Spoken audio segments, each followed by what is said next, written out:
दोस्तों लगता है कि साउथ कोरिया भी अब जाग चुका है। जहां पास मुस्लिमों की आबादी ज़्यादा है वहां पास अपने अपने गली में घर के दरवाज़ों पास सुअरों के सर को काटकर फेंका जा रहा है। इतना ही नहीं, मस्जिद के पास भी सुअरों के सर को काटकर फेंका जा रहा है। और जब अजान का वक्त होता है तब साउथ कोरिया के लोग जोर जोर से अपने अपने घरों पर लाउड स्पीकर चालू कर देते हैं, जिससे इसका अजान हराम हो जाए, क्योंकि ये लोग यहाँ से भाग जाए। चलिए दोस्तों, आखिर दक्षिण कोरिया ऐसा क्यों कर रहा है आपको शुरुआत से बताते हैं। दक्षिण कोरिया के डेगू शहर के दहेयांगडोंग में रहने वाले स्थानीय लोग और अप्रवासी मुस्लिम आमने सामने आ गए हैं। इस विवाद का कारण एक मस्जिद है जिसका निर्माण 2020 के अंत में शुरू हुआ था।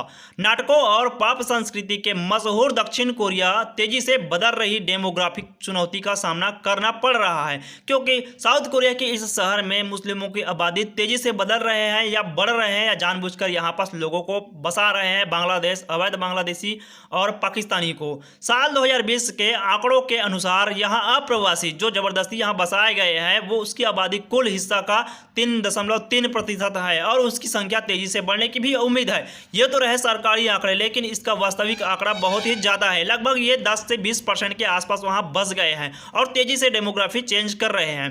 दहेयांगडोंग में मस्जिद बनने से स्थानीय दक्षिण कोरियाई बहुत ही ज़्यादा डरे हुए हैं और वह अपने अपने घरों को छोड़ने के लिए भी तैयार है।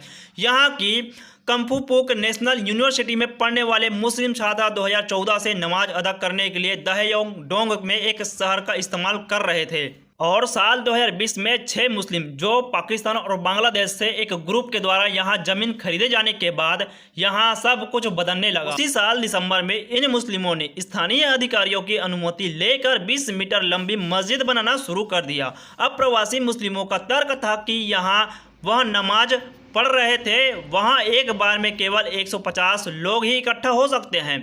स्थानीय कोरियाई के लोगों की शिकायतें ये हैं कि स्थानीय कोरियाई लोगों का कहना है कि बीते कई वर्षों से वे लोग मुस्लिमों के साथ ही रह रहे हैं और उन्हें उनसे कोई समस्या नहीं थी, लेकिन उनका कहना है कि अब यहाँ मस्जिद बनने लगे हैं और नमाज भी अदा होने वाला है और शोर बढ़ जाएगा, जिससे लोग काफ़ी परेशान होंगे। आए दिन हमारे बहन बेटियों को छेड़ेगा, इसलिए हम इसका विरोध कर रहे हैं।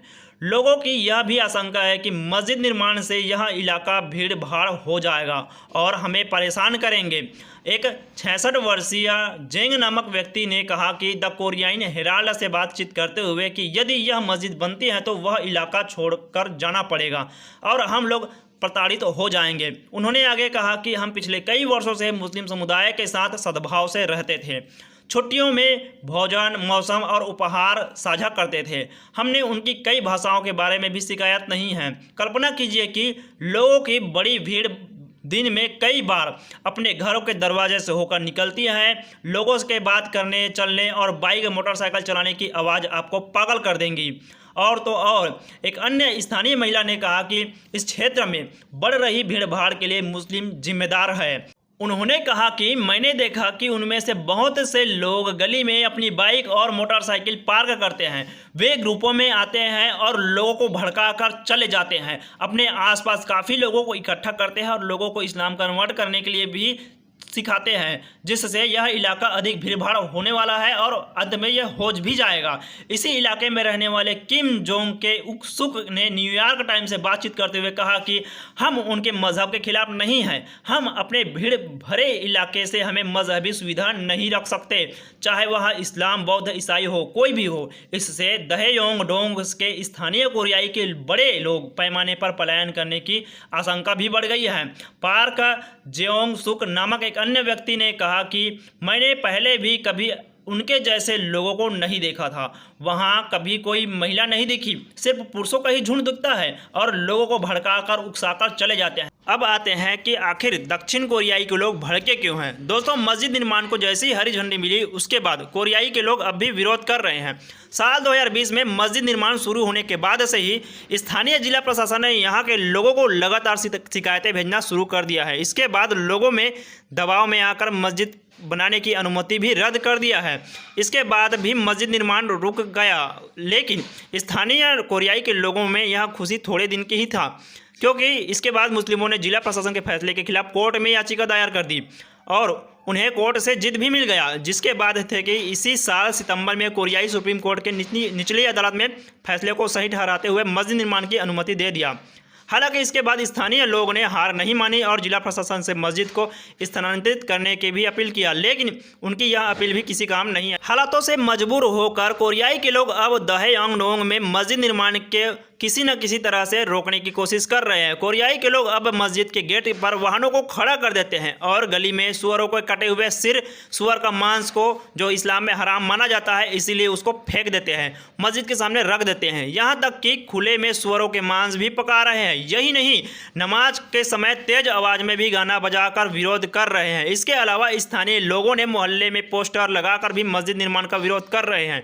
इन पोस्टरों में इस्लाम एक दुष्ट मजहब है भी लिख रहे हैं, लोगों को मारता है जो इस्लाम के नाम से। हरामी इस्लाम मस्जिद के निर्माण का कड़ा विरोध कर रहे हैं। कोरियाई के लोग पहले आओ और आतंकवादी का अड्डा पाओ जैसे वाक्य लिख रहे हैं। स्थानीय लोगों के विरोध के बाद भी इस मस्जिद का निर्माण भी 60% तक पूरा हो चुका है। इसके 2022 के अंत के शुरुआत होने की भी उम्मीद है। अप्रवासी विरोधी आंदोलन रिफ्यूजी आउट के नेता ने कहा कि केवल हिजाब पर उनके नियम ही पर्याप्त कारण है कि उन्हें कभी भी हमारे देश में पैर रखना नहीं चाहिए। हम बहिष्कारवादी सीख दे सकते हैं, लेकिन इन लोगों ने ही हमें ऐसा बना दिया है।